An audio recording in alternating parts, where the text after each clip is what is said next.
Hello from the legendary Sebring International Raceway, where motorsports history runs deep and every lap adds to the legacy. Today, the stars of Pirelli GT4 America return to this iconic circuit for yet another chapter on 2026. From the infamous hairpin of Sunset Bend to the heart-stopping speed of the Le Mans curve, this track is a test of skill and the determination. But veteran drivers will tell you at Sebring, respect the bumps. Oh, and there's another competitor here this weekend, that Florida Sunshine.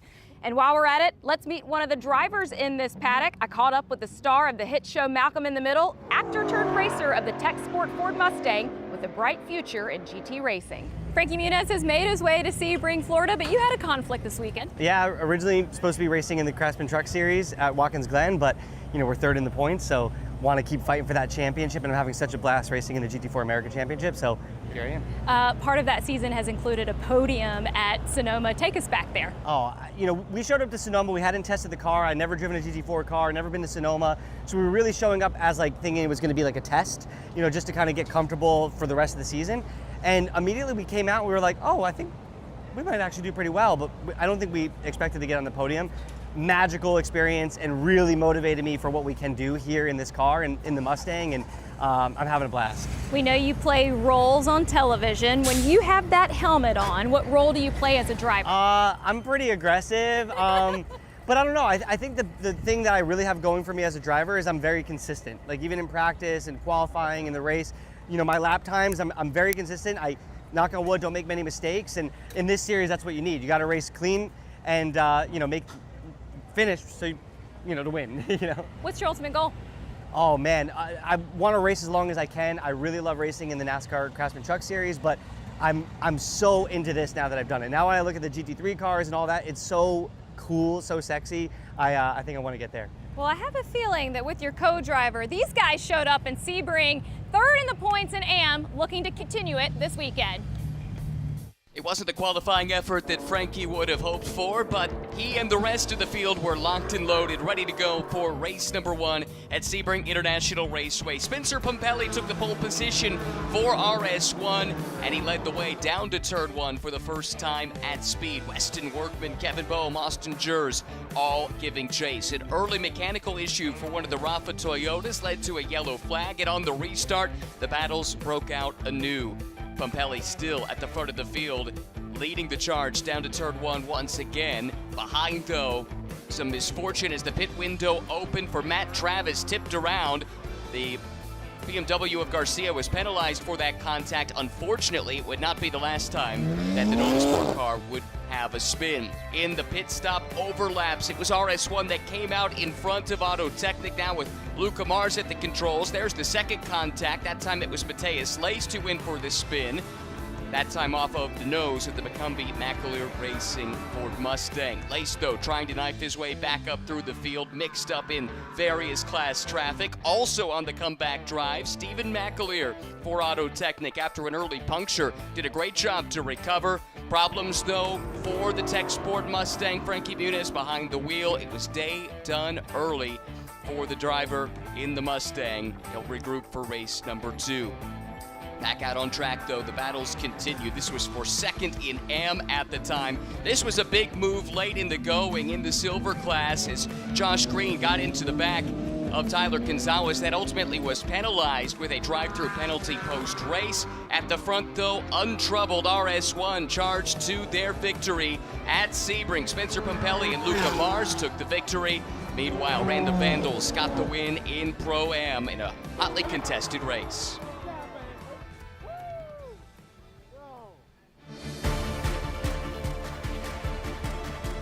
And after that race yesterday, plus Monochrome GT4 Australia last night, the Global GT4 Manufacturers Championship looks like this. Toyota with the lead over BMW M, but Porsche, Mercedes-AMG, and Ford all still with championship aspirations, still early in the Global GT4 season. Welcome to sunny Florida and Sebring International Raceway. It is time for the second leg of our twin bill here at this historic circuit, but the main story is the weather. 91 degrees in the air, track temperature 123 degrees. Joining me, Ryan Marine, is Calvin Fish. Calvin, yesterday, drivers reported cockpit temperatures in excess of 120 degrees, and it figures to be even hotter today. It really does. It's been the ultimate test. You come to Sebring, you expect the engineering on the race car to be the biggest factor, but right now it's the heat. Coming here this time of the year, you expect it to be warm, but it is super toasty out there. But some drivers were hot yesterday in terms of their performance, and for all of the winners yesterday, they either consolidated championship leads or they assumed them. It was a big day in the points, that's for sure. Now, for more stories on this jam-packed grid, let's welcome in the third member of the team, Amanda Busick. Hey guys, nice to see you down here on the pre-grid as we get going for race number 2. And we've been talking about the heat down here with some of the teams, some of the drivers. It just feels different. It's like we turned the burner up on this thing down here in Sebring. But we've had quite an adventure of a race yesterday, and especially for that NOLA Sport Porsche. Matt Travis had a few words that he wanted to throw on his bumper ahead of this race. What's the message say, Matt? Well, I don't want to get fined, but I think the video makes it pretty clear. We just would like to not get hit today. 0 times is the right amount of times. 3 times is 3 too many. So fingers crossed. You guys are out front here to kick off this race. In terms of, I don't want to call it redemption from yesterday, but what's possible? Yeah, I mean, certainly we're starting from the right place. Killer lap by Mateus in qualifying. Just hope we can hang on to it. It's a long race. It's incredibly hot. Sometimes a bit of a challenge for our cars, but you know, clean air out front. We'll see how it goes. We're excited. As you watch this part of the race kickoff, you'll be the second driver in this. How do you prepare yourself for that heat? Just trying to stay in the shade, keep a hat on, that sort of thing. But really the plan's simple. First you shake it, then you bake it. Shake and bake. Always with the messages down here is Matt Travis. Guys, we see drivers getting locked and loaded into these race cars. It is green flag action time coming up. Yeah, not too far away from the command to start engines. Thanks, Amanda. Good to hear from Matt. Really tough day for them yesterday. Couple times that we saw they were hit. Apparently there was a third that we did not. So the message has been sent to the rest of the field, and right now Mateus Lace does have the best position at the start of this race, qualifying not just on the Pro-Am class pole, but the overall pole as he and Matt Travis go for a championship, and it would be the third if Travis were able to pull it off. Yeah, and looking at the pace, he's not only on the pole, he's on the pole by a significant margin, nearly 4/10, which in this field is unbelievable. I really think that that second hit that they got yesterday into turn 17 when Mateus was behind the wheel may have altered the rear suspension geometry a little bit, because he was really struggling with that race car at 0 pace. You know, when you compare that to what pace he had in qualifying. So I think they'd have reset that car. I think they got a point to prove here today. 29 cars on the entry list, but there is, of course, a 30th character in this race, and it is the track itself. This great facility, so much history going back to 1950, 3.7 miles around, 17 turns, but that doesn't even begin to tell the story. No, as Amanda alluded to, it's all about the bumps here. They are massive. I mean, particularly through turn 17, where she was walking earlier underneath the bridge there. It's an adventure every time you go through there. But the challenges don't stop with just 17. You got turn 1, super high speed, blind through the middle of the corner. You don't see the exit, but you want to make sure you do see it when you eventually get there, because you can go for quite the ride. Then it slows down, very much a rhythm section. I love the layout. I thought it was very raceable. I enjoyed the nuance to it. Yes, it's relatively flat as an airfield, essentially, right? But there are little subtleties, like going down into 13, getting the car set right through there. Still almost a mile of this racetrack as the old concrete, so that hasn't changed much. Yes, there's been a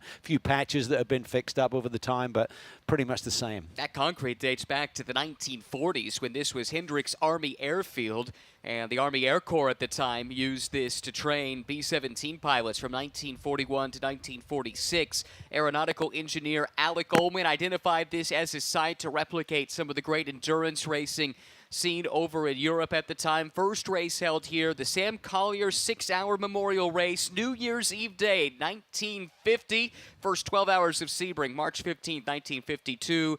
And the first ever U.S. Grand Prix was in 1959 right here at Sebring. And another chapter of that rich history about to be written. It's a great grid of car, and now we'll see what happens. Yeah, exactly. It's a reset. There's some cars that were out of position at the end of yesterday's race. They're looking to rebound like the 47 Nola Sport car. But it's going to be a fascinating race. We saw 3 great battles in all 3 classes yesterday. There's the command to get the engines fired on these GT4 cars. 3 classes, Silver, Pro-Am, and Am, all running cars built to the global SRO GT4 specification. It's all mixed up with a great combination of Pro-Am and Silver cars in the top 16 overall positions. Then to the Am class pole sitter rolling off in 17th overall. But come the end of the race, it would not at all be a surprise to see all 3 classes represented inside the top 10 overall. Here are the pole sitters for race 2 this weekend. It's RS1 on the Silver class pole, but the overall pole to Matheus Leist in Nola Sport. Heard from his co-driver Matt Travis earlier that it's ACI Motorsports with the brothers Michael and Alex Garcia, as mentioned, starting down in 17th. That's another pole for them. They've had several this year, each brother with at least one. And unfortunately, misfortune yesterday, they were involved in that contact that Matt Travis was alluding to and were penalized, cost them a good result despite starting up front in race number 1. But again, we're doing it again from scratch here in race 2. It is a new day, and they have the best starting position within their class. This is how they'll line up, though. Front to back, Matheus Leist on the pole with Luca Mars, who was so strong yesterday in his stint.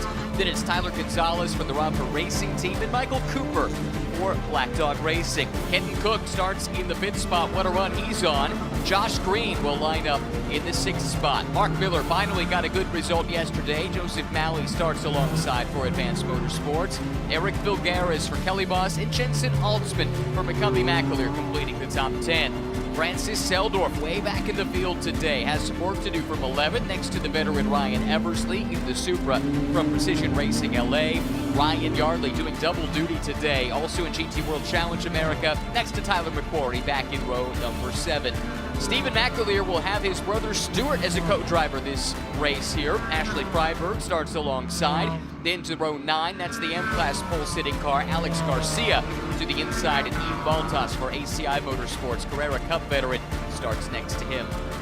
Werner Neugebauer, Rafa Racing Team, starts 19th. Next to Denny Stripling, front-runner in the AM class. Chris Wilson narrowly missed out on the podium yesterday in AM. Lucas Catania starts alongside. Then to the 12th row, Kenny Schmid for Rafa Racing and James Clay, championship leader in the AM class. Paul Bocuse making just his 2nd start in the championship. Next to another debutant, Freddie Tomlinson, LAP Motorsports. Frankie Muniz, heard from him at the top of the show, starting out back after some mechanical gremlins. Muzaffar Gaffarov next to him. Harry Godstacker supposed to line up 29th. They've had some mechanical woes this weekend. Didn't take part in race number 1, and we hope that that car from Off Leash Motorsports is good to go for race 2. But we'll have to wait and see. Now, we do have some onboard shots for you. Mentioned Yves Baltas, his Carrera Cup background. He knows this track well. His first time taking to it, though, in Pirelli GT4 America is this weekend. Also an onboard shot from James Clay in the Bimmer World BMW. Should see some action from James, leading the championship now with 2 wins on the bounce, including the double point Enduro at Coda. So he and James Walker doing a great job. He's a little bit buried in the pack. He's looking to move forward early, I would think. Field coming down to the Ullman Straight, and when they come around turn 17, they'll see Andres Perea, the guest of Cielo Vision, here to wave the green flag for race 2 this weekend in the Florida heat. Lights off on the safety car. This is going to be a test of man and machine, just an hour long, but with temperatures climbing and humidity extremely high. Drivers were very tired after race 1 yesterday, and now even hotter in the sunshine for race number 2. Under the Mission Bridge they come with Matheus Leist for Nola Sport, the pole sitter. Luca Mars for company on row number 1. Tyler Gonzalez and Michael Cooper make up row 2. Kenton Cook and Josh Green, row number 3. Here comes the field already, ducking out of line slightly to possibly avoid some contact. There's the green flag, and on the break, here comes Mars. Got a really good jump on the pole sitter. He'll try and sweep around the outside. Further back, it's 3, even 4 wide back in the pack. Really tight there. You see the orange and black machine with Michael Coop behind with the Black Dog Speed Shop. McLaren trying to make some moves there. He does move into P3 ahead of Gonzalez. And that's big for him. Up, around, and out of class car. Gives him a position to challenge now. Kyle's off the road, I believe. Driver's left. coming out of turn 1 possibly. Let's see if they can settle back down again. Here comes Cooper. He's on the charge right away, not waiting around at all. In his sights now is Luca Mars. Needs to get around that silver class car because the leader in his class, that's the Nola Sport Porsche just ahead. Side by side for second and third. Cooper takes it in really deep on the brakes. Luca tries to fight it, but he's going to have a little bit of grip right now, I think, on the outside. Michael Cooper, he tries to make it sticks side by side as they accelerate off of turn 7. Michael's had some success here in the past in this McLaren Artura in various championships. Has to settle back in line, but is he content to do so? Looking inside, now back to the outside. Michael Cooper lets it swing wide. Once again, gets to the flank of Luca Mars, but Luca won't give it up easily. Yeah, and Cooper just has to breathe the throttle there momentarily, and that puts Gonzalez right on the tail of the McLaren as well. And Miller there hunting in the background in the brightly colored Mercedes there. In the same way, Cooper needs to get around Mars to get to the next car in his class. Gonzalez needs to get around Cooper to get to the silver class leader. That's Mars, the white, black, and red RS1 Porsche in second. Side by side as Gonzalez now has drawn alongside the McLaren, trying to take that position right back. Oh, Michael Cooper is fighting this, doing a great job. This is going to be difficult though. Watch Mark Miller. He may slot the gap as well there as they accelerate off of 16. That's the Mercedes carrying the colors of the Junaid Foundation.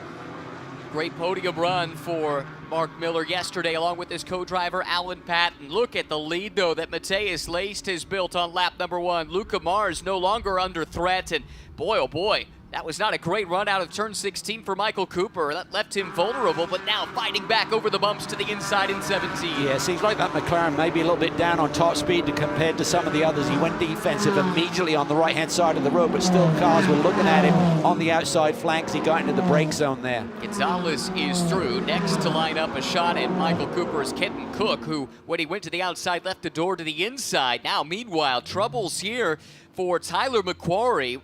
This is a front-running car in the Pro-Am class, but some kind of an issue here early on.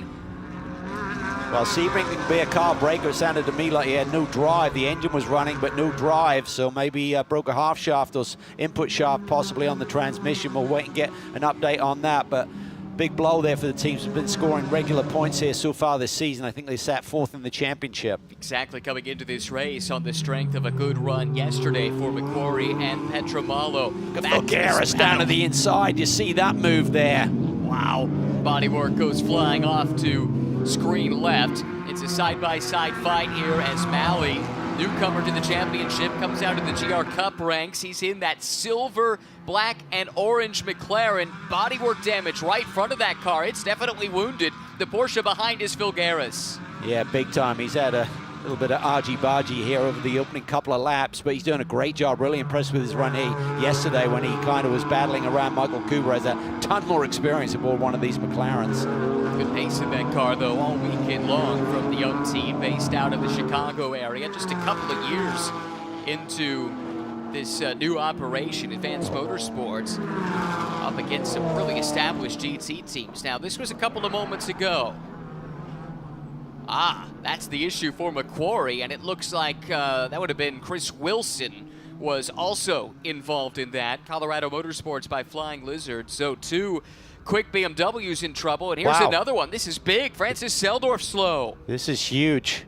He had issues in qualifying. That's why he's buried in the pack, but this is one of the championship contenders. Issues early. Yeah, they came in 3rd in the championship, 28 done. points out of the lead, and it looks like that's the race run already with not even 5 minutes off the clock. Wow, what a blow to that team who were trying to recover from a penalty that they received late in the going at Coda, where they lost the victory that day. Lost 30 points on the day with the penalty, so look to rebound here at Sebring. Had a solid day yesterday, but not to be on race day number 2. Race settling down a little bit at the front of the field, not so much further back. Yves Baltas, that was decisive to the inside of the Supra, picking up a position. Wow, slice and dice. That was a crazy move. It was for 13th around Werner Neugebauer. 2 cars in 2 different classes there.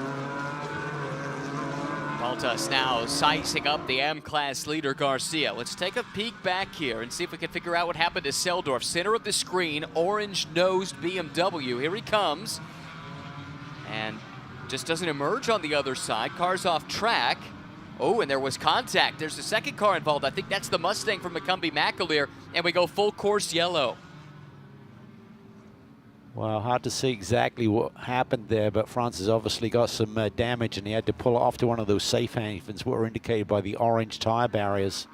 Jensen Altzman also shown as stopped. That is that blue Mustang that I feared might have been involved. So this is a different incident here that we just saw a replay of down in 17. Right. Yeah, this is the Macquarie car stopped on track, and cars having to take evasive action there around the safety vehicle. I think Macquarie's car circuit may have taken a hit in the rear corner, and that could have affected the drive line there. Well, that was frantic in the opening 6 minutes of this one. Let's take stock of it just for a moment. Matheus Leist had a big lead. That's been wiped away. Mars now suddenly has company in the form of Tyler Gonzalez. This field bunched up once again behind the safety car. Michael Cooper getting cooked the top 5. Alex Garcia did well to hold the lead in AM and actually picked up a bunch of positions. I think up 5 spots overall. The next closest car in the class is 15th. That's Denny Stripling, who also has made his way forward nicely. Tell you what, Luca Mars has got the hammer down. Obviously, Leist got off to a great start and comfortably led, but on that last lap or two, Mars's pace has been incredible, nearly half a second quicker than Matheus Leist, who leads this race. When we go back to green, we'll see if that advantage that he has in a fellow Porsche sticks. Amanda reports as anticipated. Kevin Bohm, Francis Seldorf, their day is done. That's a big hit for them in the championship. Wow. Amazing how quickly it can come unraveled in motorsport. Well, there's just so much action mid-pack, and I think it really just goes back to the problems they had in qualifying for Francis Seldorf, that he was at the back of the pack and was trying to fight his way through the field. Just got involved there with, we assume it was Altzman, that they both got together and damage to both race cars. It'll be 8th place points for Seldorf and Bohm. That's only 4 to add to their tally. There's the damage, at least part of it, with some debris off to the left. That's off the racing line down there in turn 7, the hairpin here at Sebring International Raceway. Rough and tumble place, that's for sure. And then you throw in a competitive field like this one with, I think it was 28 cars that took the start here in race number 2. All bunched close together. The middle of this pack in qualifying was remarkably close together. Told the story earlier that it would be Stuart McAleer joining Stephen McAleer for the very first time. Let's hear from Stuart now. And as you said, for the very first time, what a special moment. I was just talking to Stuart off camera. He was like, yeah, we've never been able to do this in our racing career, but I know your mom, dad, and your brother are down there, so we'll wave as they're watching on. But what a moment for you guys. How long have you wanted this to happen? Yeah, I mean, we've been trying to do this for legit. We've been racing for 20 years now, and we've been on the track once together in separate cars, and we've always wanted to be teammates. So when the opportunity came, we were like, we have to jump on this. We might never get it again, so this might be a one-off. Now, are you guys competitive against each other? Oh yeah, super competitive. One of 5 boys, so we were all very competitive with each other. And me and Stephen came over here to America a number of years ago, and we've raced against each other, but we've never had the opportunity again to be teammates. So we'll see what we got out here as well. Before Roland headed off town, any insight of what he was looking for you guys? I got a text this morning saying, text me once you pick up your trophy. So no pressure, no pressure. Well, as we do, let's do a little shout out to mom and dad who are here with us. Oh, they're waving, there they are. Hey guys, what would you say to them? Thanks for coming, mom and dad. Love you guys so much. Love you, Greg. Love all my family. And today's actually my 10-year anniversary with my wife as well. So I love you, Ambre. I hope you're watching. A very, very special celebration for the McAleers. I don't know if we can get our camera to look over there, but there we are. There's the McAleers joining in at the fun with Sebring International Raceway. Could be a nice Mother's Day present for Mom as well. A little bit ahead of time. Mother's Day in the U.S. tomorrow, of course. And this opportunity for the brothers to run together opened up because Roland Crines, you heard Roland reference there in that interview, had to jet off last night after race number 1. His son Gerard was graduating and needed to get home for that. So opportunity opened up for the brothers McAleer to team up here for the very first time, and what a special chance that is. Very cool. Yeah, it's hard to believe that they've been here in the States 20 years, and this is the first time that they've raced together, and only the second time in the same race. That's wild. Obviously, Stephen has been more recognized, had more opportunity, and certainly grasped it with both hands. Super talented driver, and great to see him running alongside his brother for this one. Stephen has racked up championships on a regular basis in this paddock. GT World Challenge America Pro Champion back in 23, won the GT4 America Silver title the year before, won the GT4 America, it was then known as Sprint X East Pro-Am title. That rolls right off the tongue. That was back in 2019. Prior to that, a touring car champ and IMSA and MX5 Cup champ as well in 15 and 12 respectively. So lots of championships, lots of race wins that Stephen McAleer from Glasgow, Scotland can bring to the table, but as you heard there, they've been living stateside now for a couple of decades. Part of the furniture, I'd say, at this stage in their career. Yeah, for sure, and I'm sure they talk about racing a lot together, but I can imagine there was a big information dump going on once they realized they're going to be competing together here this weekend.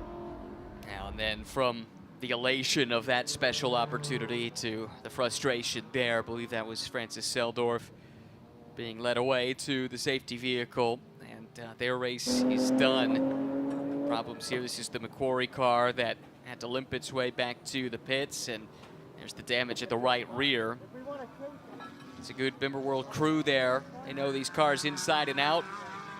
So if it's possible to get the car back out, they will, then hope for some attrition to maybe pick up the scraps at the end of the day. Well, the fact they're repairing the bodywork must mean that they've got the car driving again, so I'm not sure if he just was in neutral, couldn't find a gear and got no drive, or whether he's driven it back to pit lane, whether he got towed there. So you wouldn't be fixing up the bodywork on pit lane unless you feel that you got a car that's going to drive off.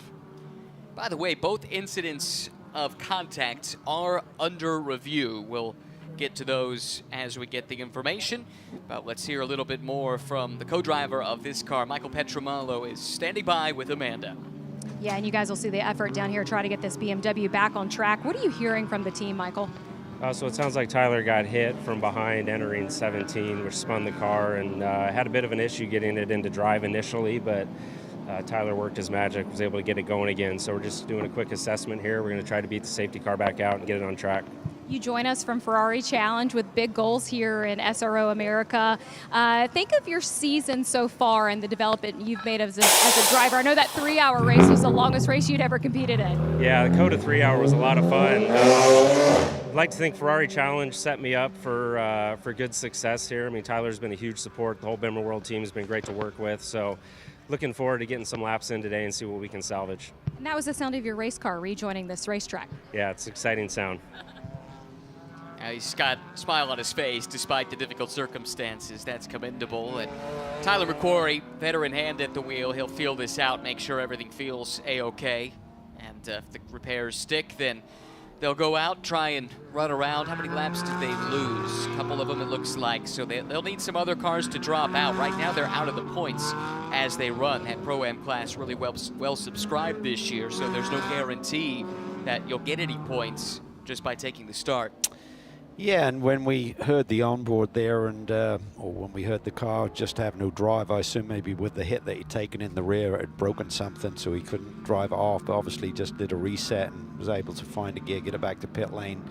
But yeah, it's kind of damage limitation at this stage when you're a couple of laps down in a sprint race. Closing in on the restart of the race, just about a quarter of the way into race 2 this weekend. Matheus Leist, the pole sitter, has the field in tow, but it's the car behind that was setting blistering lap times just before the full course yellow. Luca Mar's best race lap was about 0.6 of a second quicker than Matheus prior to that yellow, and then Tyler Gonzalez has been really fast as well. Sits 3rd overall, 2nd in silver in the Indava Supra. Right there, 3rd in line. Here comes Leist through turn 17, starting to pick up the pace by Luca Mars. He's right there with him.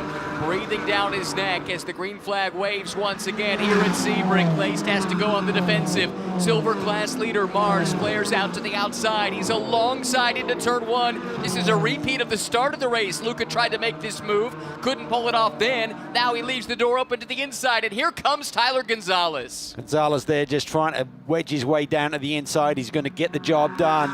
Luca's going to have to give it up a little bit here as you get, and that opens up the door for Cooper to take advantage as well aboard the McLaren. Going to be tight there as they try and coexist coming off of turn 5. Wow, Luca went from challenging for the overall lead. He's now been drop-kicked down the order. Michael Cooper left vulnerable too in that side-by-side battle, because here comes Kenton Cook in the BMW for Randa Vandal. Side-by-side again, the run down to the hairpin. BMW of Cook, Cooper in the McLaren to the outside, and this fight's not done yet. Yeah, and Cooper's McLaren just seems to be really vulnerable on the straightaways, even compared to the other McLaren around him in Mali. So I'm not sure if they just got something going on with that race car. He's not getting 100% performance, but nonetheless, you know, normally we're seeing Michael pushing forward, and it seems today that he's definitely on the back foot a little bit. Chris Wilson handed a drive-through penalty. That's the incident we saw with Tyler McQuarrie, so that's been ruled upon. The other incident involving the Mustang as well as Seldorf in the BMW, that will be reviewed post-race. Malley there flicking to the outside of the Cooper machine, and he clears him. Talked about it yesterday, both teams being based in the Chicago area, so oh, that's a bold move down to the inside there by Miller. Not sure where he was going to go with it. He washes out and doesn't hit anyone. That was a pretty aggressive move there by Mark Miller. Warning issued to Tyler Gonzalez a moment ago for blocking. That's the leader in silver, second overall. Cars again snaking their way down the Alec Ullman straightaway. Laced able to make good his escape here on this restart, much as he did on the initial start. Cooper feels like he's dragging a parachute behind him down these straightaways. He's got the Malley car tucked up right under the rear wing. Yeah, he's having to get super defensive there on the Ullman straightaway, and that gets him offline just a little bit. By the time you get by the end of that concrete wall, no one's going to make a move, and then you're on the inside track once again. But yeah, he's definitely on the back foot. He's looking more behind him than he is forward right now. So after one lap following the restart, Laced leads by 0.8 of a second over Gonzalez. Mars not too far behind. Then it's Kenton Cook up to second, just like that in the Pro-Am class. Michael Cooper laboring, but still on the podium as they run. Big mover early on, though. Eric Filgaris up to 6th position overall, 4th in class. Yeah, really great to see Eric having a strong run here on essentially home turf based here in Florida. Garcia, we've been focused there on the number 21 machine, that purple and black machine. They're leaders in AM. Some contact there. Yves Baltas trying to work his way through the field in the Porsche. That was one of the cars involved. We're on board with him now.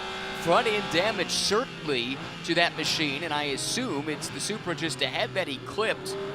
Can't say that definitively though, but there you can see the scars right front of the number 7. Oh no, this is the Stephen McAleer car. Just heard from Stewart a moment ago. His brother, car stopped. This is the extra, the old hairpin, let's say. Looked like control alt reset there. Curious. Yeah, if you get into those thresholds where you know the safety net kicks in, trying to protect the engine, sometimes you got to do that. So I wonder if we just peak the temperatures a little bit and do a quick reset rather than come to pit lane. A lot easier to find a safe spot out there on the race course somewhere, and turn 7 is a good spot to do it. Well, remember, that car had a puncture early in race 1 yesterday and fought its way back to a top 5 finish. This is on board with Yves Baltas. Watch this.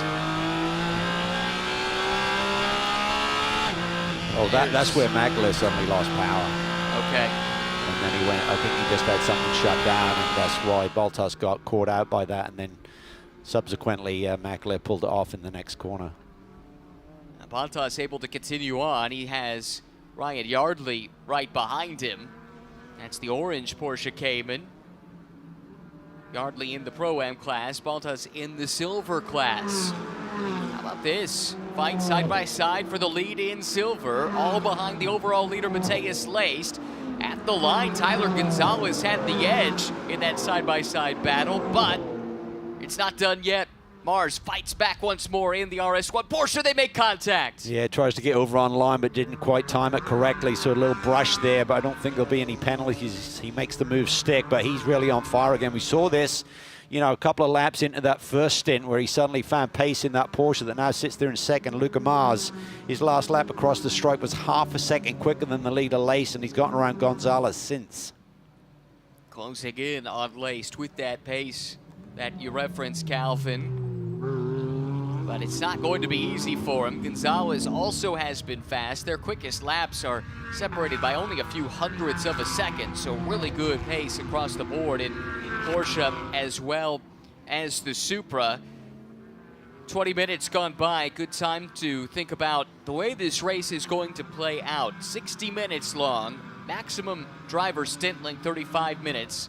There's a de facto pit window right in the middle of the race, governed by that maximum stint time that we'll see all the cars come in, do a driver change, but no tire changes, no refueling. The minimum time spent in the pit lane, 84 seconds. Yeah, and we're exactly 3 minutes away from the early opportunity to make that pit stop. You got 35 minutes maximum drive time. You add the 84-second minimum time on pit lane. That's where that window opens. And so we're looking within probably 2 more laps. They'll finish this lap. Might have to wait another one for the leaders at least. It could be someone deeper in the pack who hits pit lane first. Contact between Baltas and McAleer was reviewed. No action taken. We can get a little more information here on the McAleer story with Amanda. Yeah, they did decide to go ahead and bring this BMW down here to pit lane. The hood went up on the BMW, and talking to the team, it was an electrical issue that sent the BMW into limp mode. They checked a few things underneath the hood and got that BMW out before the cars make it back around here to the front stretch. Yep, stayed on the lead lap crucially, but that abrupt loss of power really caught Yves Baltas out. Yeah, it's like someone put on the handbrake right in front of you, so almost like a brake test, but it was not the case. McAleer would not want to be doing that in the middle of the pack, so trying to regroup. We're just hoping that the two brothers do get to share the race car and this car stays healthy so Stewart can have his opportunity. And like I said, they did a great job to fight back in this race. Yesterday finished 4th after running last at one point in the race with that early puncture, as mentioned. You see it on the screen there, but no action taken on that contact. Obviously nobody at fault. That was simply a matter of circumstance. Josh Green here finds himself in the thick of a battle. It was a war that raged there late in the going. He got that penalty yesterday for kind of pushing Gonzalez straight through the apex of this particular corner. Kind of a tough call, but the stewards are trying to make a statement, I feel, this weekend after what we saw at Circuit of the Americas. They're really not allowing any argy-bargy or aggressive driving, so you want consistency from the stewards room. That's what we saw there with that call late in the going. That's right. Message sent unequivocally to the paddock about what is and is not going to be tolerated moving forward. So we'll watch Josh Green on the comeback drive here today, trying to atone for that miscue as it was ruled. Currently 9th overall, 4th in class, and sizing up Malley in the McLaren. That is for position. Final step of the podium in silver. Great to see Filgueras, past champion in our paddock. Of course, Eric Filgueras having a really strong run here for Kelly Moss, sitting there P4 in Pro-Am, P6 overall, having a strong day. Certainly is. Always fast, like you said. All those championships, 1 at the GT3 level, 2 at the GT4 level. Won a USF 2000 national class title back in 2016 as well, but has emerged as a top-level sports car racer in the last couple of years. Now down to Sunset Bend, turn 17. Baltas leading this battle pack. Who are the fastest drivers right now through turn 17? How about Frankie Muniz? Top of the chart, 73 miles per hour, top speed through one of the most daunting corners in North American racing. Yeah, it's pretty cool. That's minimum speed through that corner, so obviously the approach speed is up there, but you're looking at about 145 miles an hour in a GT4 machine heading into Sunset Bend, so Frankie's obviously got a well-balanced Mustang to get through that corner at that sort of rate of knots. It's 5th in class, 20th overall at the moment, does Frankie. Yeah, that's an interesting one. That was the top minimum speed, which sounds like a contradiction in terms, but actually that's a really good barometer of how well the car is handling if you can carry that speed and keep the minimum speed up. Quite a wild ride there for Denny Stripling, who is in a fight for the lead in the AM class. That's left him vulnerable here. That's Paul Bocuse, it is, in car 73, that's sizing him up for an attack. Yeah, he really is. So Stripling bouncing back from yesterday when they had some issues. Didn't score any points, but keep Garcia in his sights. Garcia now battling with Ryan Yardley. That's an interesting development. Yardley super quick, but seems to be struggling a little bit with something right here. That's the 7th placed Pro-Am car, bright orange car, can't miss it. With the leader in AM breathing down his neck. And look, Garcia needs to get moving because Denny Stripling has caught it. Oh, big slide there from Garcia. He may ask for some help from pit lane because both of these cars campaigned by ACI Motorsports, so he may be saying, listen, Garcia, I got the class lead, Stripling's all over me. See if Ryan can give me some help here. We'll see Yardley later on today in GT World Challenge America. Had a great day, didn't he, at Circuit of the Americas the last time out. But now, under a ton of pressure here, Cal. Yeah, Garcia is just trying to pull the draft, see if he slips out of that drafting effect there before they get to the brake zone. Is Yardley going to give it to him? No, takes the Porsche in deep on the brakes. But Garcia's BMW is really hooked up. The BMWs look really good here through 17. Really seeing be able to carve that corner a little bit tighter through there and miss some of the bigger bumps. Pit window opened effectively, the de facto window, just a couple of minutes ago, and a few cars further down the order were quick to jump in, including Yves Baltas, who's already given way to Jimmy Gibre.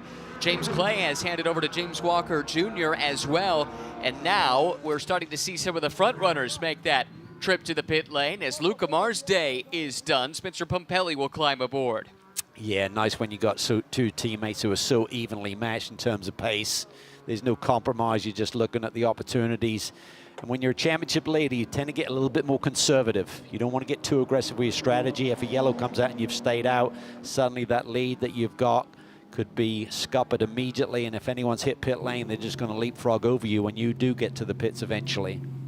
Mark Miller out of his Mercedes. It's Alan Patton getting into that car. Chris Wilson will pit and let Zach Lumsden get aboard the BMW for Colorado Motorsports with Flying Lizard.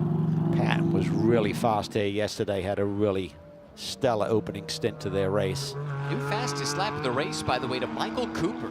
Remember, it looked like he was struggling earlier. Maybe that car's better set up for the long run, but he's almost cracked the 213 threshold down to the 212, so 213.032. Yeah, I was seeing some fast sectors. He really seems to be really quick in Sector 1. I noticed he took purple sector there a little while ago, and he's backed that up now with Sector 2, so he is flying.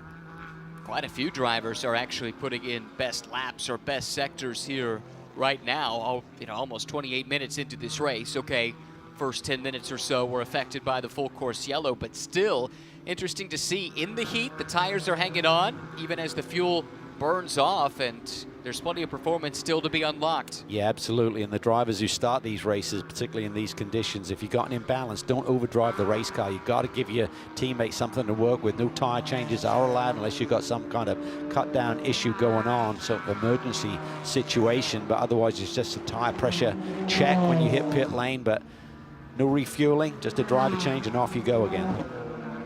Closing in on the halfway mark. Still, most of the field has yet to come to the pit lane. Alex Garcia, though, pits from the lead in the AM class. It'll be his brother Michael for the final run to the checkered flag. That promotes Denny Stripling to the lead in AM. And just behind Garcia comes the Precision Racing LA Toyota Supra. This is Ryan Eversley set to give way to Carl Foreman. Plenty of time here. You see no real panic with this driver change. You got ample time to get everything done. Allow you about 45 seconds on pit lane to do the service. Got 84 seconds total. It's about 39-second transition time. Back to the front where Matthias Leist expect this team to run as deep into this as they can. That said, Matt Travis is quite a peddler in his own right when his time comes to get in the NOLA Sport car. Gonzalez still leads in silver. Cooper, Cook, Filgaris, the top 5 overall as the HCI team has done its driver change. So too, Precision Racing LA with Carl Foreman now leaving the pit lane.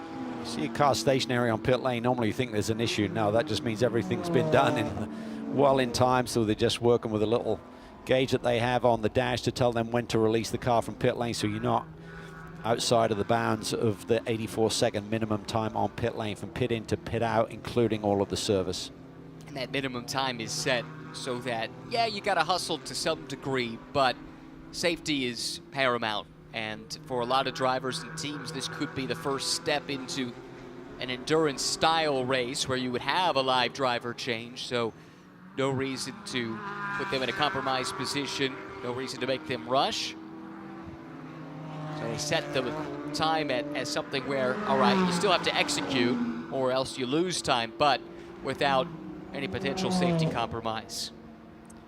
Seems like Mateus' laced lead is being whittled down by Tyler Gonzalez, who a couple of laps ago set a new best lap, as you can see there on the graphic, dipping into the 2:12 range, only driver to do that so far today. Now that is outstanding. Seems like they're tuned on that super a little bit. I felt they didn't really have the edge yesterday, but certainly has looked really strong, was battling out with Luca Mars. I think the real key is going to be that undercut by Luca Mars to Spencer Pumpelly. How did they do in traffic compared to these leaders? They've had pretty clear space right now. Should have been able to lay down some really fast laps. Let's see if that buries Pumpelly a little bit deeper in this field or not. More pit stops. This is Rigid Speed. Lucas and Joe Catania, father and son. Lucas, the son, started the car, so it's Joe to take it home. Random Vandals pitting a couple of their cars just behind. Josh Green will give way to Bruno Colombo. So Denny Stripling, and pit stop just complete for a car that had been second before the pit stop shuffles in the AM class and had cycled through to the class lead until just a moment ago. Typically when we talk about an undercut coming in early versus an overcut staying out, there's a delta with a tire change going on. That's not the case in this championship because the same tires stay on. So it's really about the in-laps traffic-wise versus out-laps traffic-wise, and also that second driver getting back into the rhythm quickly versus a driver who's already done 25 to 35 minutes. The de facto lead in the AM class up for grabs right here. These are the top two cars, the two BMWs, yellow and red, that have made their pit stops within that class. This is going to be really tight, but just barely. Garcia is able to get around Judson Holt, who's now in the Lupe Tortilla car. So that worked out well for ACI. They were able to get that car where it was prior to the pit stop window, back in front of the Vandals car. Yeah, pretty much an even match there in terms of pitting a little bit off sequence to one another. But now certainly Garcia's going to be in the rhythm a little bit quicker than Hart, who now gives chase. From the front of the field in silver, Tyler Gonzalez. About to hand that car over to Weston Workman and just about everybody else following them down.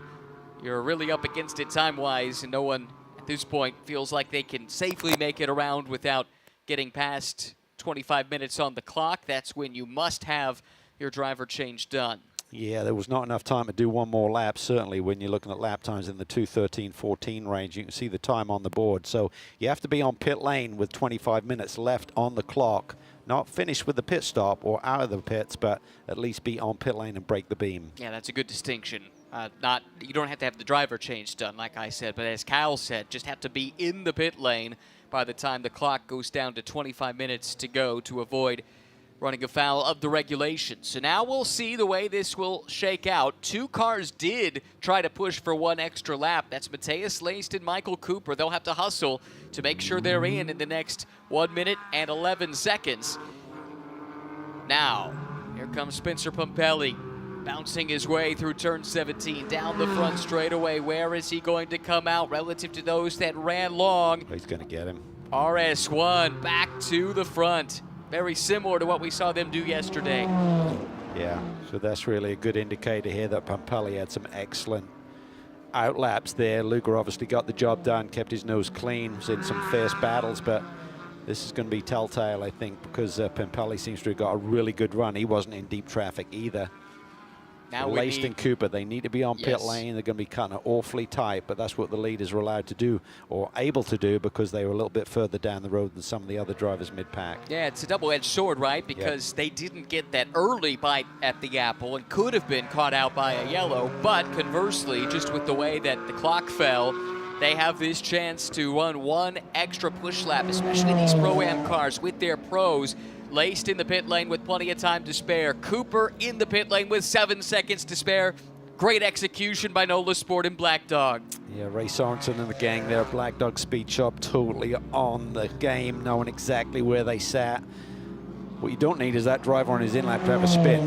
Yeah. Because that can certainly turn it all upside down. So you're pushing, but don't take too much risk. Yeah, Ray's top-notch there at Black Dog. John Shurik runs a tight ship as well at Nola Sport. Championship caliber team. We've seen it year after year. Matt Travis with a combination checkered flag and Texas flag on the helmet.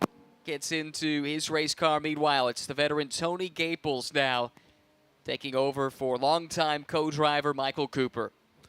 Yep, seeing if they can follow up on the podium run here. Yesterday, rebounding from an incident at Coda when Tony was leaving pit lane, got wrapped up in some traffic up in turn 1, damaged the race car, couldn't finish. So Cooper really came back. He looked like he's really struggling for straightaway speed in comparison early in that run, but boy, did he lay down some really strong laps and a really strong finish to his stint.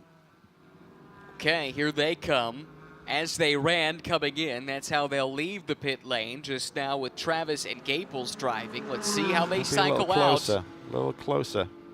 Now this is a silver class car coming through, but for the overall lead, there goes Spencer Pumpelly.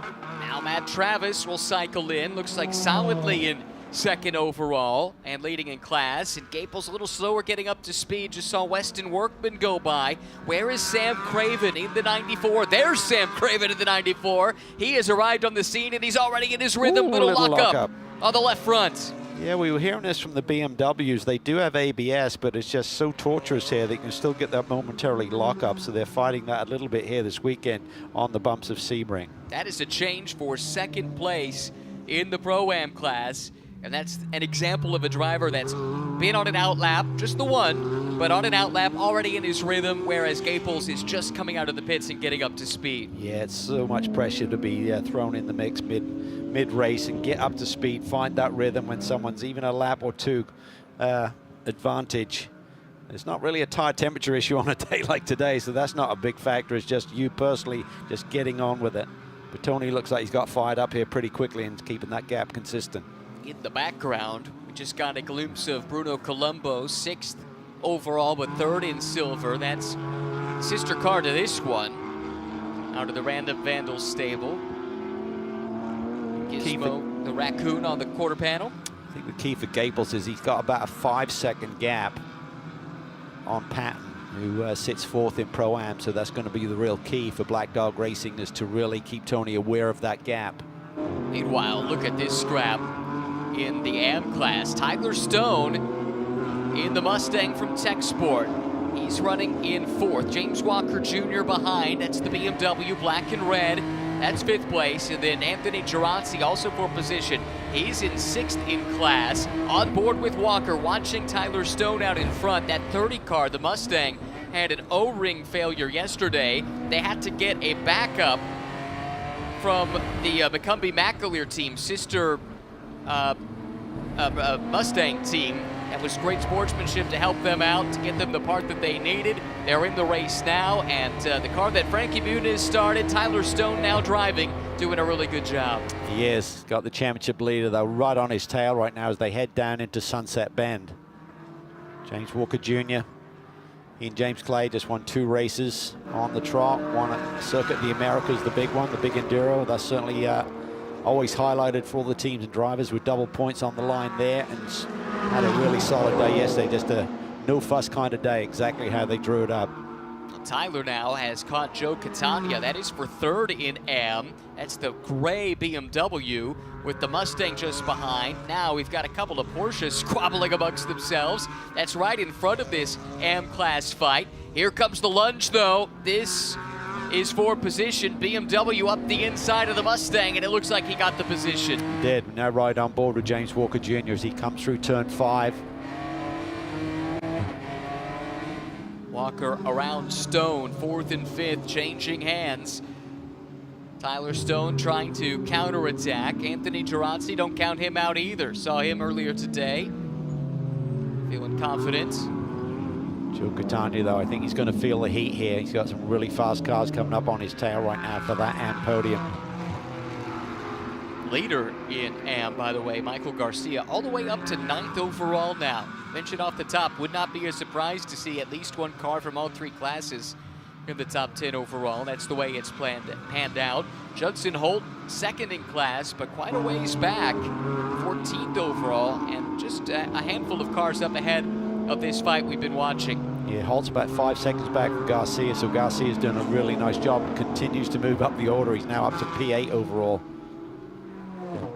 Yeah, that's right. Garcia got around Kopczynski a Here we moment ago. Weston Workman has caught Matt Travis, and Matt knows this is not his fight. 2 cars in 2 different classes, so Workman is through for 2nd overall. Travis, though, still with a healthy lead in the Pro-Am class. Yeah, about 4 seconds, and Gaples has kept that gap to Craven pretty consistent. Sits at about 1.8 seconds, and he's still got pretty good gap over Alan Patton, who sits 4th in Pro-Am, admittedly with Colombo between he and Gaples for that final podium position. Back to this now. The bright orange car, that was the one Ryan Yardley started. It's now Tamir Hott, 7th in Pro-Am, but the cork in this AM class bottle at the moment. The car doesn't seem like it's quite at full song. We noticed that with Ryan driving as well.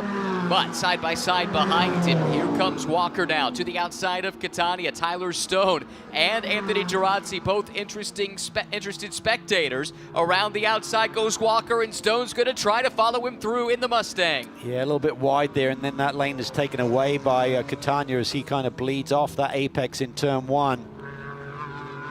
This is great, nip and tuck stuff. Here comes Girazzi now. He sees the opportunity. Stone forced up and over the curb. Keeps his foot in it, loses the position, but still in the fight. Wow, what a battle in this top 5 in AM. And it is a closely contested AM Class Championship at this early stage in the season. Walker now trying to clear the out-of-class traffic. Tamir Hott goes wide. Girazzi, big move down to the inside there, trying to get inside. Tyler Stone couldn't quite make it stick. That was awfully tight. Now he's off and on the road, coming through turn 8 there. Carl Foreman mixing it up in this group 2. That's the black and gray Supra at the back of the pack. Ryan Eversley started that car. It's the 2nd year of racing at the professional level for Carl. Comes out of Toyota GR Cup, Woo! but a handy sim racer. Wow. Did you see that slide by James Walker Jr.? That's a tricky part of the race where you think, oh, you're just winding up through the gears. Now you're right on the limit of grip through that corner. Really, really tricky, particularly as you get a little bit later in the run and the tires are starting to degrade a little bit. You're leaning on it and you're switching directions. And that's the sort of moment you can have, but James caught it nicely. I think you might have a choice word or two for his teammate that might have used up the Pirelli P0s in the first stint. That's right, possibly. Okay, Girazzi making some moves here. Tyler Stone trying to follow him through. Got balked a little bit there at the apex. He did. That cost him the run down the back straightaway, but good to see that car is running well today after the technical issues they had yesterday, and also had some clutch and driveline issues earlier in the weekend that cost them a bit of track time.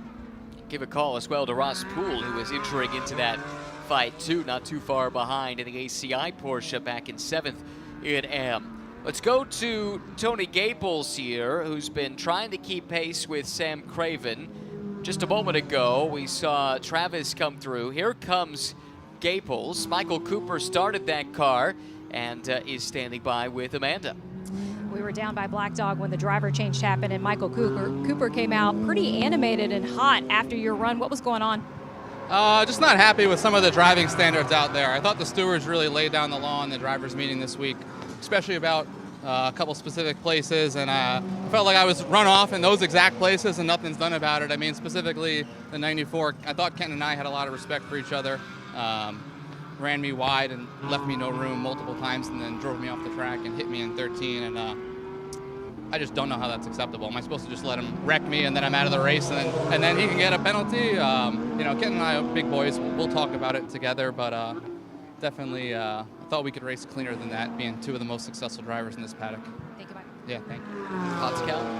Yeah, I get it. I mean, I think Brian Till, the race director for Pirelli GT4, certainly made a bold statement in the drivers' meeting here this weekend that they were not going to stand for any of the contact that we've been seeing. Clean your act up, boys. And I think we certainly saw that to a certain degree yesterday. But when you get someone the amount of experience that Michael Cooper has, and you know, you're used to racing guys like Kenton all of the time, and you just feel that Kenton was maybe on the wrong side of the line here today. Here we go. Fight is on. This is for the lead in Pro-Am. Mateus Lay started the NOLA Sport car. Matt Travis is in it now. What was once a healthy lead has just dissipated. Sam Craven driving as well as anyone in these Pro-Am cars here in 2026 has caught the race leader. Now, though, he has 14 minutes, 43 seconds to find a way by. Yeah, and just to put it in perspective, we're talking about Kenton Cook, multiple-time champion who co-drives this car. His fastest lap of the day is a 2:13.4, and Craven, the lap before this one, just laid down a 2:14.0. That's really strong pace to be within a few tenths of Kenton. So that's why he's been able to catch up on Travis here and really forcing the issue for this Pro-Am lead. And I'll tell you someone else who's got to be on his game here. Tony Gaples' pattern is getting really close to him now. Yeah, it won't be long and we'll start to see that brightly colored Mercedes entering the picture even as we watch the fight for the lead. Here comes Matt Travis. That traditional move to the inside, then fades back to the outside for the brake zone, avoiding some of the worst bumps there in the brake zone for turn number 7. Just behind is Sam Craven, car 94, Random Vandals Racing, going for another big result here. Kenton Cook certainly got it started, even if Michael Cooper didn't like how it played out. But put that car in good position, and now Sam's going to try to do the rest. Yeah, and in the backdrop, you could see Tony Gaples, and he's really responded. He's put down a couple of really good laps here to sort of like stabilize that gap that Patton was eating into. So he must have got the message from Ray Sorensen and the team on pit lane. Tony, dig a little deeper, and he seems to have responded here. There is Tony, and as you rightly said, Alan Patton is getting closer, although those last few laps, like Calvin mentioned, have been better from Gaples, so that has stemmed the bleeding somewhat. And Bruno Colombo, this could be a bit of a fly in the ointment here for these two Pro-Am frontrunners if they're going to have to deal with a silver class car with some good pace, trying to come through and maybe run down the top 2 in the class, although there's not much time to do that for Bruno. Yeah, I think sometimes, like for Tony Gaples, obviously Craven got by him after the pit stops immediately and just took off a little bit, and you're running in a bit of a vacuum. So that's where the team really has to give you the information, give you the gaps, give you the splits in terms of what you need to do. Yeah, Craven seems like he's got enough pace to like chase down Travis, but to consolidate this podium, a 2-podium weekend, even though Cooper was frustrated with the driving standards, would still be a great bounce back for them after Coda. But he just needs to know, what's Patton doing? What am I doing? Where can I find time? Here is Sam now. He has arrived on the scene. Pro-Am champion a year ago. And on quite the hot streak right now in Pirelli GT4 America. But if he's going to do it, he has to get by the man who has been the benchmark for the AM driver in the Pro-Am class in this series for over half a decade now. Matt Travis will have to use all of his cunning to hang on to this position. He has 11 minutes, 46 seconds still to try and take care of business here. Yeah, and Craven is now close enough. He can read that message that was handwritten on the rear bumper, as Amanda showed us on the pre-grid. Just keep it clean, boys. Let's race hard, but let's not hit each other. See if they can do that. And for Craven, he's certainly got to be thinking championship as well, but they're one of their nearest competitors, so he'd love to get the points. It's a massive swing. It's a 14-point swing between running as they are right now and if he reverses these 2 positions. But sort of Damocles moment. Pit stop under review for Sam Craven right here. Let's take a look and see if this was a time issue or was this some other kind of rules infraction. Showing a 124 plus, so they should be good. That's good in terms of the minimum stop time. So maybe something else was seen by one of the crew, maybe over the wall too early, something like that. We'll have to wait and see what the officials have to say. Another under review is the 36, James Walker Jr., 3rd in AM. That's the championship leader possibly coming in. That's the 124 range as well, so needs to be 123 and change for getting into the penalty zone. Here comes Craven, Cal, carving to the inside, got to the flank momentarily of Matt Travis, but Travis got the better run out of turn 17. Craven, don't even know if he knows about this potential penalty right now. He's just trying to do his job out on the racetrack and looking really strong through turn 1, handling the bumps beautifully. He's trying to get to the inside. Travis squeezes him, but Craven is there. He's alongside, and now he is through. Yeah, BMW is really hooked up here, just able to cut those corners a little bit more effectively than the Porsche that seems to have to use every inch of the racetrack. And he did a nice job there through the high-speed turn 1 just to get alongside, and Travis was going to force the issue by blocking. Didn't elect to do that, keeps it clean.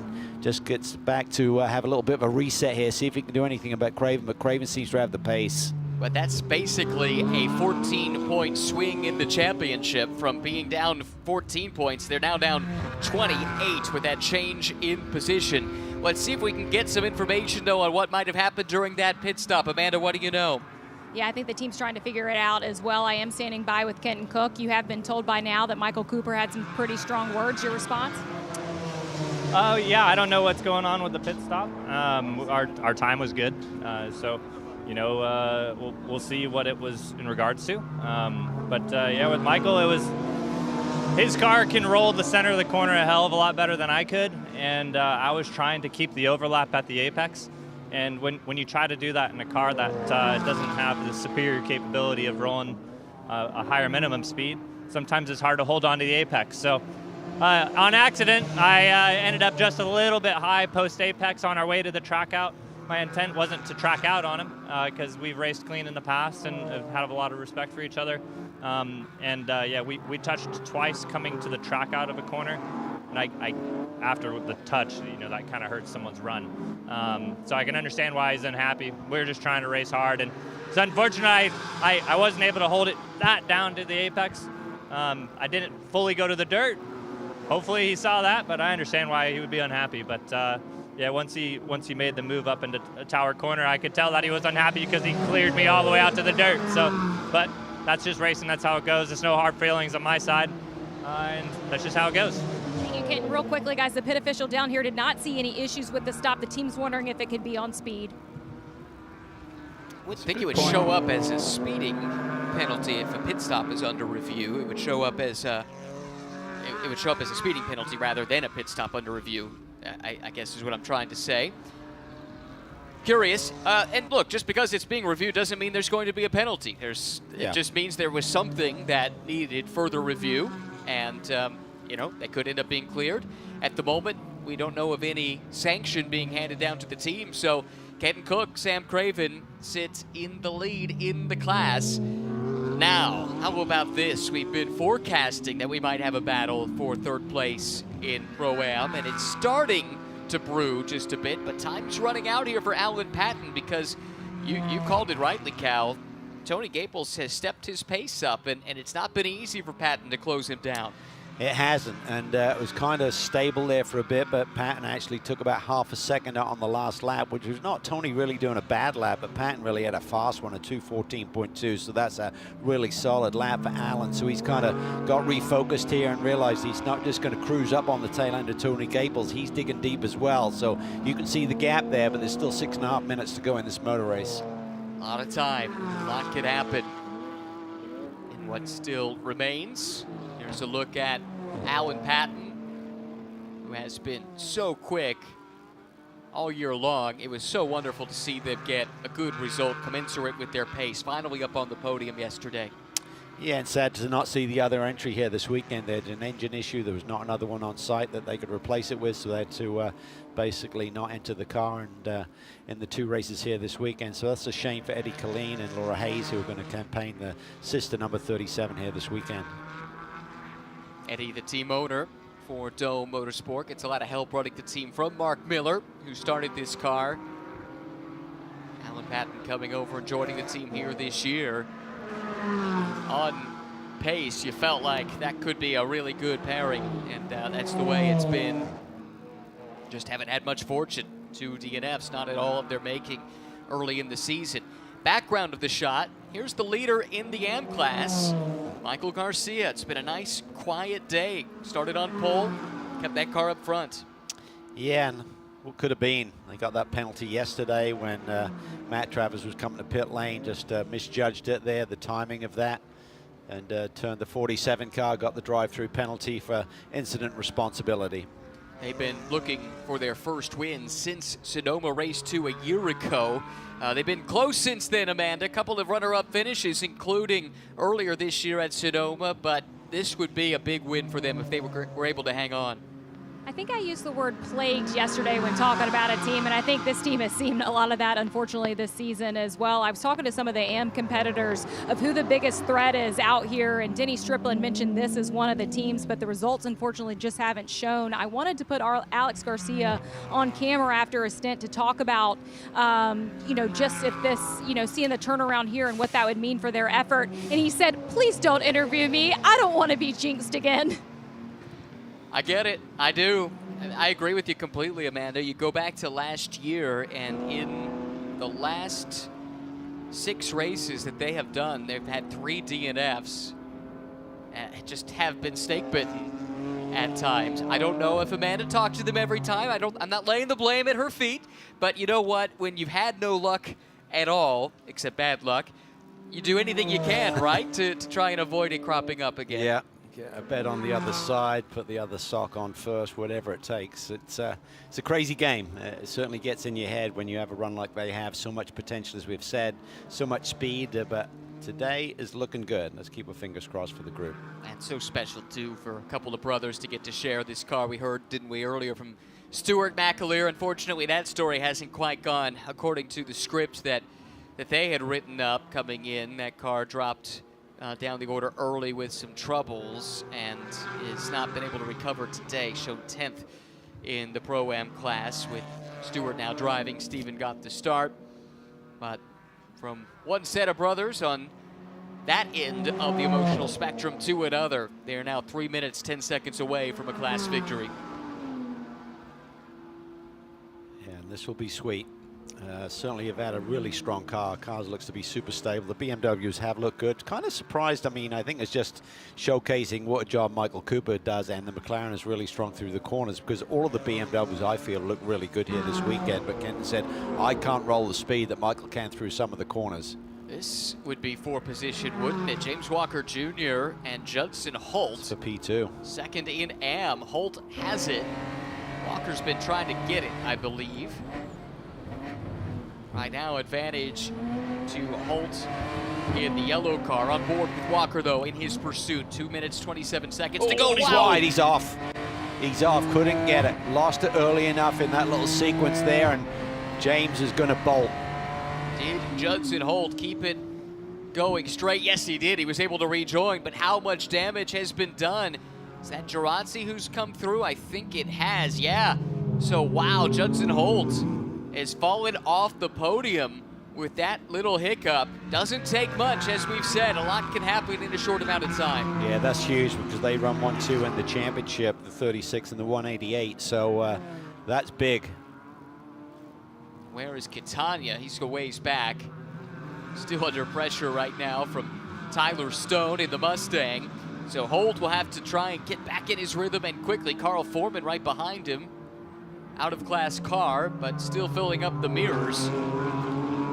Look at this and see how it develops. They're coming through that little tight sequence. Obviously, tires are well worn at this stage. Just gets it a little bit wrong. Can't recover the race car. And that was huge, because as they were running, a 4-point lead in the championship would have been cut to 1, and now it's gone in the other direction. Yeah, massive swing for sure. We've seen a couple of them here late in the going at Sebring. White flag has been displayed to the race leader, Spencer Pumpelly. He has a 5.3-second lead over Weston Workman. Sam Craven continues to lead in Pro-Am. Travis in second in Pro-Am, and behind him, closing in actually, is this combination of Tony Gaples and then Alan Patton here in the Mercedes. Yeah, this could go right down to the final couple of corners here, because Patton has just been pushing. Tony's done a great job in terms of super consistent laps.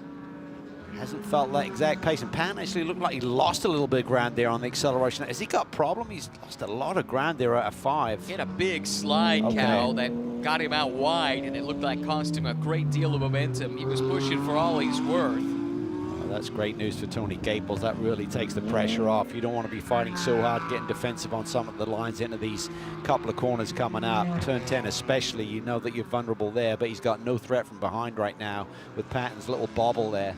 And to the contrary, it's Travis now. They might have to be thinking a little bit about avoiding any kind of slip up here. Gaples has closed down that gap. Half a lap or so to go. Travis in the NOLA Sport car runs second, but Gaples is closing in. Yeah, Tony's always been a great racer. I'll admit he's not always been the great qualifier, but he's certainly improved that a little bit over the years, but always gets his head down come race time. Meanwhile, up at the front, how about this weekend? How about this run from RS1? Winners in the Lone Star Enduro a couple of weeks ago at Circuit of the Americas. Winners yesterday in race 1 of the weekend. Luca Mars started this car at the front, did his part in the opening stint, and Spencer Pumpelly will bring it home. Luca Mars, Spencer Pumpelly will go back-to-back at Sebring. 3 straight wins for them in the championship. They take race number 2. Spencer said it yesterday, I got a great teammate. Let's go get a championship. Meanwhile, another team on quite the streak. Sam Craven, Kenton Cook, victorious again in Pro-Am for Random Vandals Racing. Really tight between Travis and Gaples across the line. And in the AM class, it's Michael Garcia looking for his and his brother's first win since the second race of the season last year. It's been a long wait, but the drought is over. Michael and Alex Garcia and ACI Motorsports win in AM. Oh, that was so deserved. They've had so much pace over the last year and so few victories to show for it. Still more positions to be determined here. This is an AM class fight we're watching. Coming through turn 17. Judson Holt, Lucas Catania on his tail. Not enough time though for Joseph Catania to put the pass on. They see the checkered flag. Girazzi on the podium. Yes. Nice run for Anthony. Yeah, he looked pretty happy when we saw him this morning. Wary about the heats, but thought they had a good chance. And indeed, they will be on the podium. Yesterday, this was one of the great comeback drives of the race in race number 1 for Auto Technic, Roland Krein, Stephen McAleer. They didn't get the yellow they needed here in race number 2 to get back into the mix. So Stuart McAleer will bring the car home, joining his brother Stephen for race 2 this weekend. Not quite the way they dreamed it up, but still an awesome opportunity to share the car with family. So many family members here on site as well, and they do see the checkered flag today.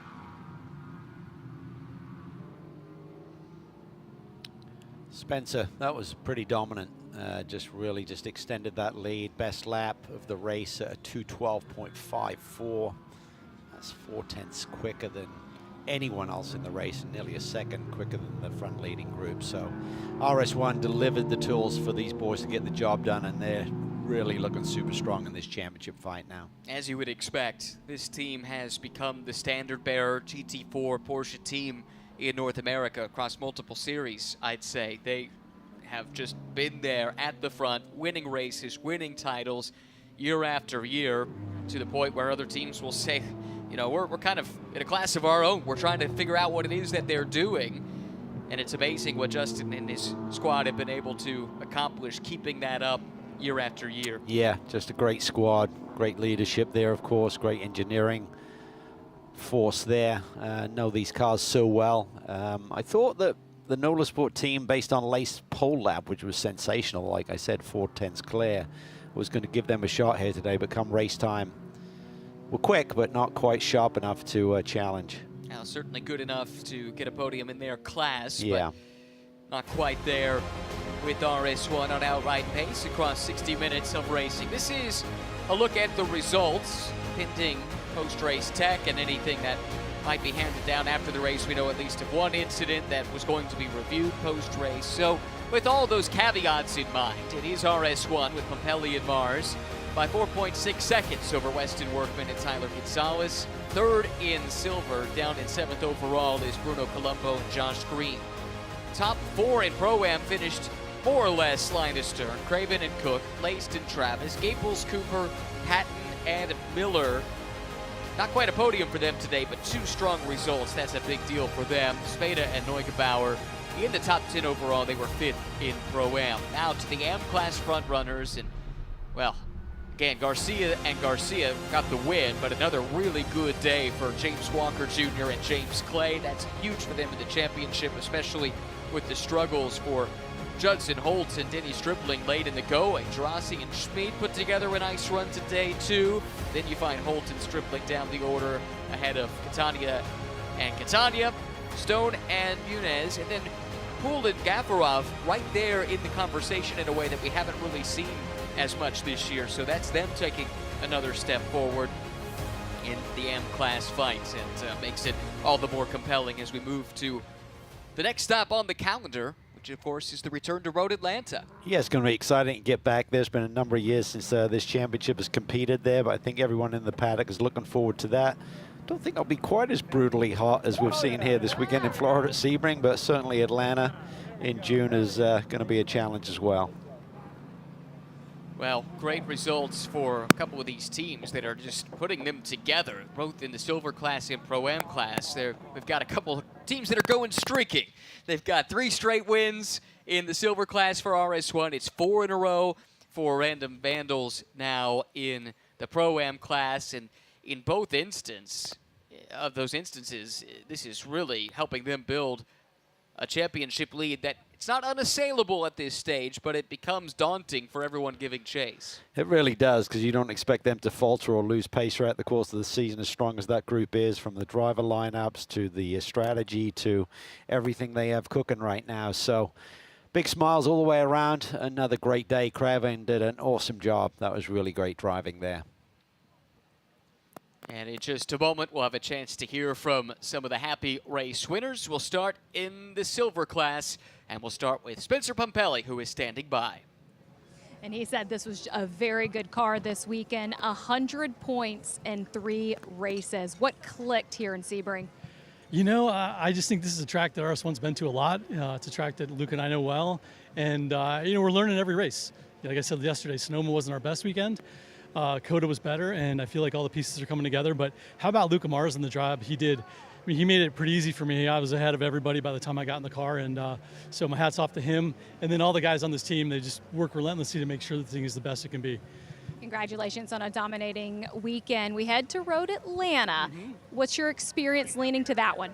Well, the first thing is I live in Atlanta, so I'm excited. My son Ryder, my daughter Parker, the whole family should be out there, and you know, I just love the track, love the place, love the people out there. So I'm excited about that one too, but it's going to be hot again.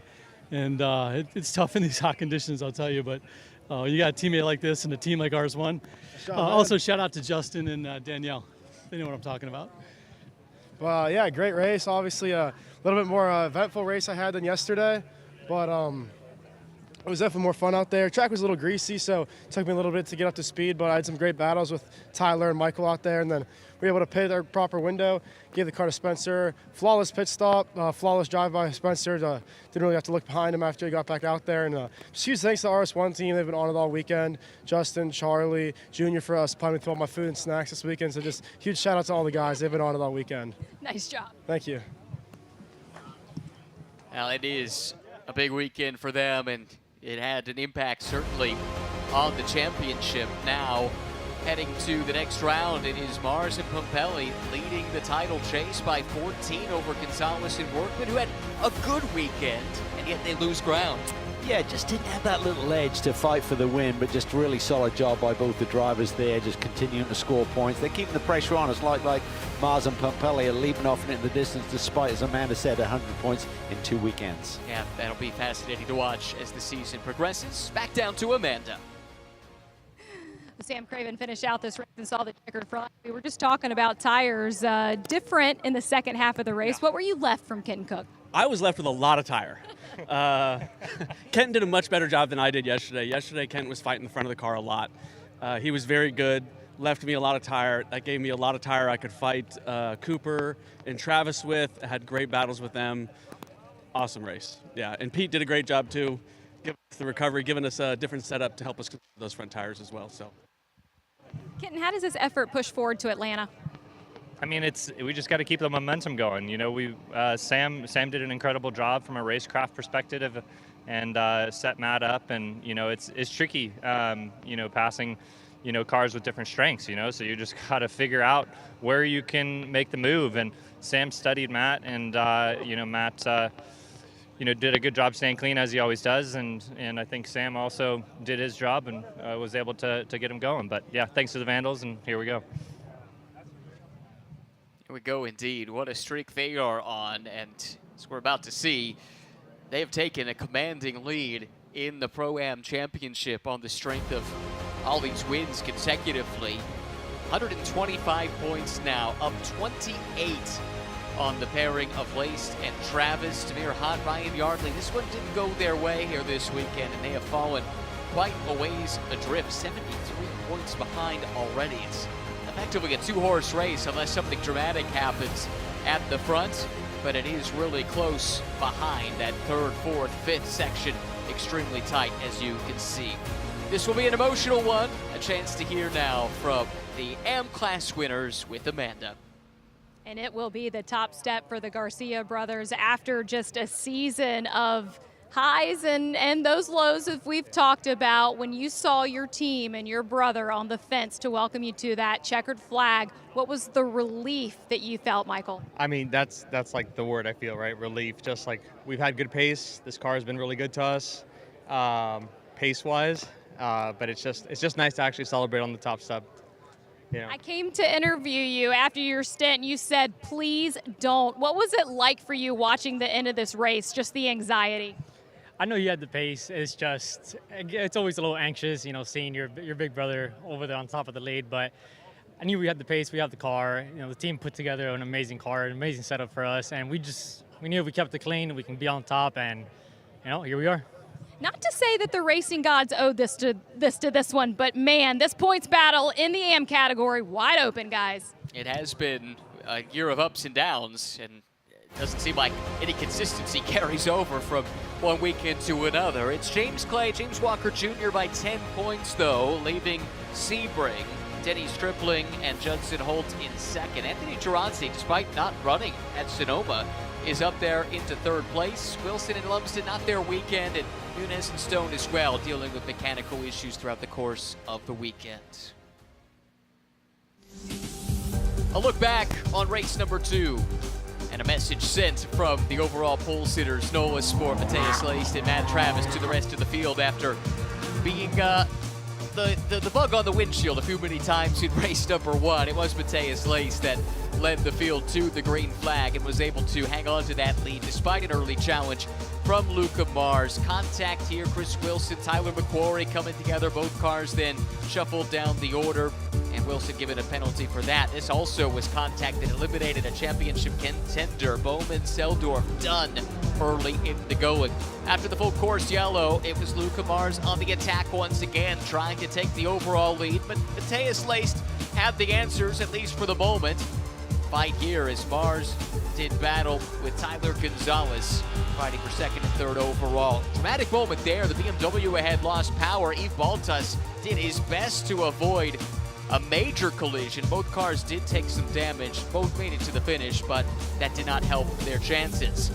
M-Class battle was effectively settled right here, at least for the win. The brothers Garcia able to come out on top in this pit stop shuffles. That's where they pitted from as well. Went on for an 8th place overall result too. RS1 comes through in the pit stop cycle to once again take the overall lead. That was Spencer Papelli behind the wheel, and this move took Sam Craven around Tony Gables. A couple of laps later, was able to catch the Nola Sport car of Matt Travis and take the lead. A few laps later, the win. For Spencer Papelli, Luca Mars in RS1, it's 3 straight victories in the championship lead in the silver class. Meanwhile, Random Vandals with Sam Craven and Kenton Cook, they've done one better, 4 in a row. and a dominant performance in the championship. Michael and Alex Garcia get a hard-fought victory for the ACI team in the M class as the weekend wraps up at Sebring International Raceway. Everyone having a quick opportunity to share a couple of words there. Michael Cooper, Kenton Cook, it looks like they've talked it out after some disagreement earlier. By the way, these are the GT4 standings leaving this race with Toyota on top. Up next, it's a trip in June, a return to Road Atlanta for Pirelli GT4 America. Thanks so much for joining us.